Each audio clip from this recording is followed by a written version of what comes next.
안녕하십니까. 2024년 3월 2일 토요일 저녁입니다. 오늘은 삼성물산 종목을 오랜만에 정리했습니다. 1년 6개월 전인 22년 7월에 처음 한번 정리했었고요.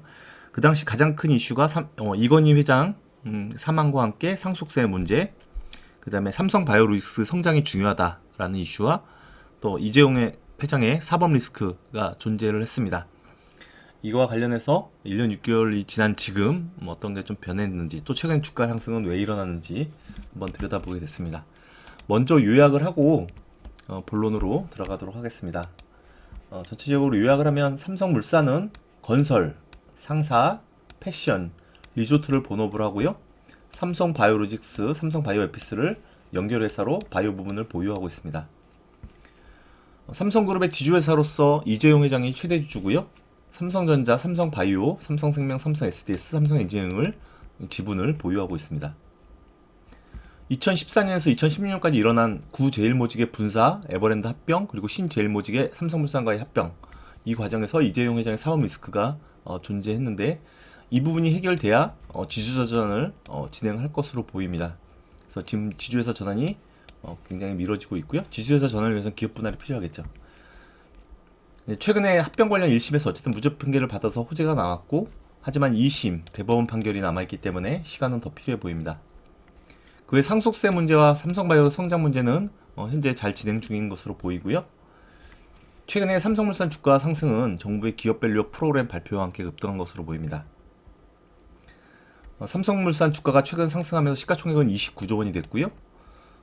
근데 삼성전자 등 보유한 지분 가치를 합치면 삼성전자 19조, 삼성바이오 24조만 합쳐도 43조이기 때문에 현재 29조도 많이 오른 건 아니다 라는 생각이 됩니다.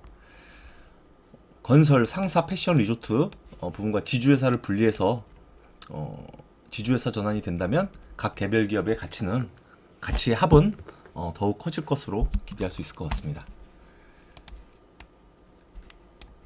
본론으로 들어가겠습니다. 사업 내용입니다. 삼성물산은 크게 건설, 상사, 패션, 리조트, 급식, 식자재 유통, 바이오로 구분되고요. 이 중에서 본업은 건설, 상사, 패션, 리조트를 직접 하고 있습니다. 건설 부분이 약 46%, 상사가 32%, 패션이 4.7%, 리조트 1.7%, 그리고 웰스토리를 통해서 자회사 웰스토리를 통해서 6.59% 급식 부분을 하고 있고요. 100% 자회사입니다. 그리고 삼성바이오로직스는 43.1%를 보유하고 있는데 연결 회사로서 바이오 부분을 하고 있습니다.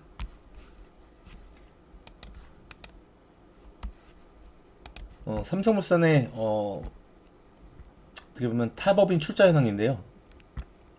삼성전자를 비롯해서 계열사들을 갖고 있습니다. 일단 삼성물산의 최대 주주는 이재용 회장이 17.97%고요. 그리고 핵심 계열사로 삼성전자가 4.4%, 삼성바이오로직스 43.1%, 삼성생명 19.3%, 삼성SDS 17.1%, 삼성엔지니어링 7.0% 등을 삼성물산이 보유하고 있습니다. 이 중에서 삼성전자와 삼성바이오만 지분 가치를 계산해 봐도 약 43조 원으로 삼성물산 지금 29조 원보다 훨씬 큰 지분 가치를 갖고 있는 상황입니다. 이 중에서 사업부만 잠깐 보면 건설 부분이 약 46%고요.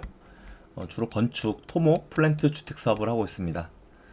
당사 23년 3분기 기준으로 보면 국내 건설 전체에서 약 6.2% 수주 기준으로, 그 다음에 해외 진출한 국내 건설사 수주액 기준으로는 약 24.7%, 한 4분의 1을 차지하고 있습니다.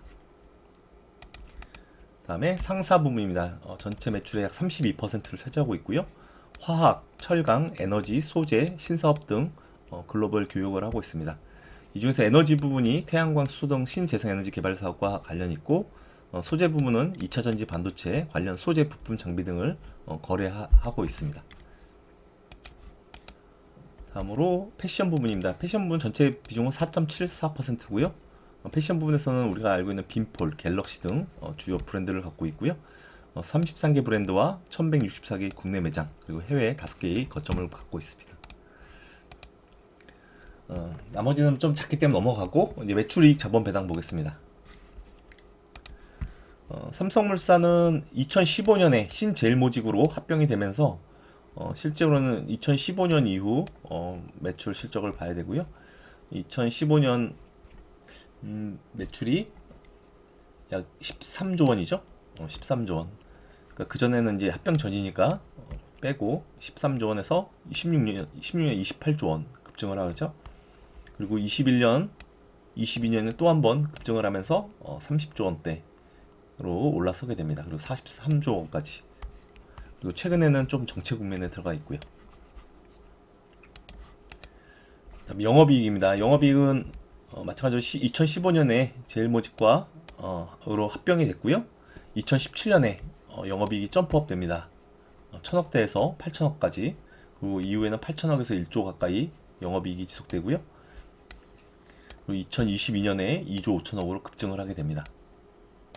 그리고 23년 작년과 올해 전망치는 소폭 증가하는 정도 예상을 하고 있습니다. 그래서 실적만 보면 지금 주가가 뭐 크게 올라갈 이유는 좀 만무한데 최근에는 어쨌든 지분 가치나 자산 가치 때문에 올라가는 것으로 보입니다. 손익계산 작년 3분기니까 요건 넘어가고요. 4분기 실적 나온 걸 정리하겠습니다. 2023년 4분기 기준으로 매출액은 10조 900억, 영업이익이 6,600억, 순이익은 5,700억이고요. 4분기 실적은 비교적 부진했었다고 볼 수 있습니다. 연간으로는 영업이익이 13% 늘어났는데 4분기에 1.1% 감소했으니까 4분기에 많이 부진한 것으로 보입니다. PER은 2023년도 당기순이익 2조 7천억이고요. 이를 기준으로 보면 PER은 10.7배. 그리고 올해도 작년과 비슷한 수익의 당기순이익이 예상되는 바 PER은 한 10배 정도에 머무르고 있는 것 같습니다. 현재 주가 상승한 부분 현재 주가를 기준으로 하고 있고요. 다음 재무상태표입니다. 2023년 작년 3분기 기준으로 보면은 현금 3조 1000억, 유동자산 19조 600억, 비유동자산 43조 4000억, 부채 25조 5천억, 자기자본 36조 9천억입니다. 그래서 현재 부채 비율은 69%, 현재 주가 기준으로 PBR은 0.79배. 주가가 올랐다 해도 그렇게 높은 수준은 아닌 것으로 보입니다. 배당금입니다. 올해 배당 발표했고요. 2,550원으로 2023년도분 배당은 2,550원으로 발표가 됐고요. 시가 배당 수익률은 1.63%입니다. 최근 3년 평균으로 보면 평균 배당 수익률은 1.93%가 됩니다. 또 자사주, 소각 및 감자, 주주 환원 정책이 있었고요. 지금 현재 당사가 갖고 있는 자사주는 2,300만 주로 꽤 많은 물량을 갖고 있습니다. 10%가 넘죠. 네, 그 중에서 이제 일부 소각을 하게 되는데 일부 감자 180만 주, 그 다음에 소각 590만 주 소각 예정돼 있고요. 당사 발표에 의하면 올해 이 정도 합쳐서 소각하고 25년과 26년에도 780만 주씩 소각할 예정이라고 합니다. 굉장히 비중이 큰 거죠. 뒤에 나오지만 약 4.2%씩 주식이 줄기 때문에 대주주는 지분이 늘고 소액주주 그러니까 주당 가치도 올라가게 됩니다. 그래서 비교적 긍정적으로 볼 수가 있고요. 주가 보겠습니다. 현재 주가 156,700원 2월 29일 장 마감 기준이고요. 시가총액은 29조, 외국인 지분율은 약 23조 42%입니다. 일봉 보겠습니다.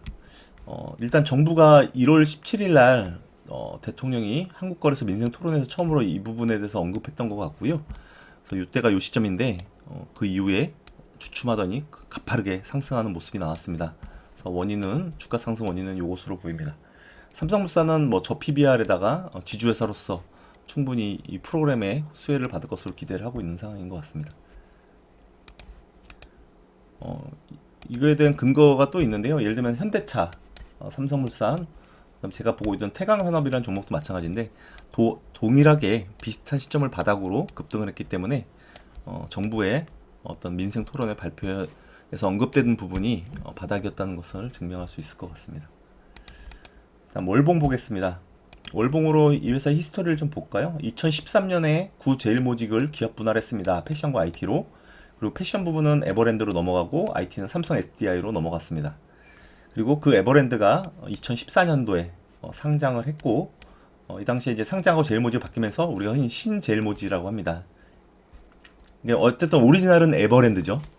그리고 신제일모직은 또 삼성물산을 흡수합병함으로써 두 개가 회사가 합쳐졌고요. 2015년도에. 그리고 그 제일모직은 다시 이름을 삼성물산으로 변경하면서 지금 이름은 삼성물산이지만 실질적으로는 메인은 지금 에버랜드가 되는 거죠. 그래서 이재용 회장이 지분을 많이 갖고 있다는 이 에버랜드가 실제로 지배 회사로 바뀌면서 최대 주주로 바뀐 거죠. 그래서 시장에서는 이거 가업 승계와 관련이 있다라고 의심을 할 수밖에 없었고 그에 따른 소송도 일어났던 것으로 보입니다. 뭐 그거는 어쨌든 추정하는 거고 법적으로는 뭐 1심 무죄가 나왔으니까 넘어가고 최근에 주가가 이렇게 가파르게 올라오고 있는 것을 볼 수 있습니다. 수급입니다. 외국인 매수 꾸준하게 일어나고 있고요. 최근에 또 가파라지고 있습니다. 반면에 기관들은 팔았다가 샀다가 또 팔았다 샀다 하면서 주가와 비슷하게 변동성을 보여주고 있고요. 최근 1년간 수급 보면 외국인은 1,004만 주 매수하면서 이 지분을 5.4%나 늘렸습니다. 최근 1년 동안. 그럼 반면에 기관들은 약 22만 주 순 매도를 보였고요. 증권사 리포트도 보겠습니다. DS투자증권입니다. 일단 자사주 소각에 대해서 긍정적인데 원래는 5년에 걸쳐서 하기로 했는데 3년으로 줄였다. 그래서 자사주 12.6% 중에서 올해 4.2%, 내년에 4.2%, 내후년에도 4.2%, 3년간 걸쳐서 소각하는 걸로 보고 있습니다. 이로 인해서 상속세 납부로 인한 총수지분 일가 지분이 이제 다시 상승하는 걸로 기대를 하고 있고요. 자사주가 전량 3년 다 지나고 나면 아마 대주주 지분은 4.7% 오히려 늘어나는 걸로 보고 있는 것 같습니다. 하지만 뭐 실적은 영업이익이 올해도 2조 8천억 정도로 작년과 비슷한 수준으로 부진할 것으로 봅니다. 미래에셋증권입니다. 미래에셋증권은 일단 4분기 실적 예상치 하회했지만 일회성 비용을 반영한 것 같다. 그 다음에 앞에서 얘기했던 주주환원 정책 배당과 자사주 소각 얘기가 있었습니다. 뉴스입니다. 오타가 있네요. 네이버의 소프트웨어 부분과 그 다음에 삼성물산의 건설 부분이 합치면서 우리 건설의 IT, 그러니까 공간의 디지털화죠. 이런 부분을 협업을 하고 있고 이를 통해서 사우디 네옴시티 사업 수주 등 또 다른 큰 목표를 가지고 움직이고 있다고 합니다. 그 다음에 요거는 제일모직 삼성물산 합병이 경영권 승계 관련된 부당하다 했는데 이것이 1심 무죄로 판결이 됐고요. 2심 재판부 정해지고 지금 진행 중인 것으로 보입니다. 이거와 별도로 이제 소액주주들은 어쨌든 삼성물산이 계열사 합병이 부당할 경우에 소액주주들한테 피해를 봤다 해서 손해배상 소송을 진행 중에 있는 것으로 보이고요. 대신에 요거는 앞에서 얘기했던 이게 1심, 2심 대법원이 다 무죄로 판결될 경우에 손해배상 소송은 진행하기 어려울 것으로 보입니다. 요건 자사주 소각 1조 원 규모다. 4.2% 꽤 큰 규모죠. 지배구조 마지막으로 최대 주주 이재용 회장이 18.1% 갖고 있고요. 특수공개인 포함한 33.63%. 그 외에 동생 이부진 이서연이 6.23% 보유하고 있습니다. 나중에 기업 분할을 하고 최대주 이재용 회장 지분이 늘어나면서 경영권을 확보할 경우에 이부진 이서영과의 동생들과도 지분 정리를 한참 오래 걸릴 일이지만 할 것으로 예상이 됩니다. 그래서 여기까지 하겠습니다. 감사합니다.